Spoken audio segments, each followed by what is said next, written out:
2019 نړیوال جام کې به هره لوبډله د افغانستان څخه په ویره کې وي. وروسته له هغې چې افغانستان کرکټ لوبډلې په لومړۍ تمریناتي سیالۍ کې پاکستان ته ماتې ورکړه، نړیوال مبصرین په یوه خوله دي چې افغان لوبډله د نړیوال جام لپاره تور اسونه ثابتېدلی شي. د هندوستان مشهور مبصر هارشا بوګلی وایي چې په راتلونکي 2019 نړیوال جام کې افغانستان یوازینی داسې پټه وړتیا لرونکې لوبډله ده چې هره بله لوبډله ترې ویره لري.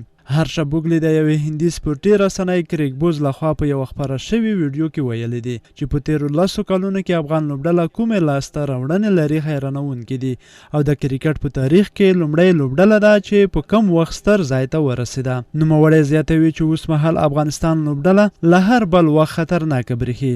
په تیر کال کې اسیایي جام کې بنګلادیش او سرلینکا ته له ماتې ورکولو پاکستان سره سخته سیالۍ، د هندوستان سره سیالۍ مساوي کول او غوروي سیالیو اتلولي خپلول هر څه په ډاګه کوي. هارشا بوګلی د افغانستان لوبډلې په هکله وایي چې غوره او خطرناک اوپنر لوبغاړي لري. محمد شهزاد په خپله کولی شي ډېرې او چټکې منډې جوړې کړي، خو د حضرت الله عزازي په راتلو سره کوم چې د آیلینډ پر وړاندې په 20 ورځو سیالیو کې 162 منډې جوړې کړې وې، د یادې لوبډلې اوپنر ځای نور هم غوره شوی دی. همدا ډول رحمت شاه چې له 2015 میلادي کال راهیسې د افغان لوبډلې تر ټولو غوره او مهم لوبغاړی دی. په ټاپ آرډر کې افغان لوبډلې ساتنه ده، ورپسې اصغر افغان اشمت الله شهیدي چې وکټ ساتلی شي او په 8م نمبر محمد نبی کولی شي د توپ وهنې څخه برخمنه لوبډله جوړه کړي. نوموړي د خبرو پر مهال د افغان لوبډلې چټک توپ اچوونکو په هکله اندېښنه ښودلې، خو زیاته کړه چې په نړیواله کچه منونکې وړتیا لرونکي سوکه توپ اچوونکي په د دوی تشه هم ډکه کړای شي. په لومړي سر کې مجيب الرحمن محمد شهزاد او په وروستیو اورونو کې رشید خان مخالفه لوبډله نه پرېږدي زیاتې منډې جوړې کړي.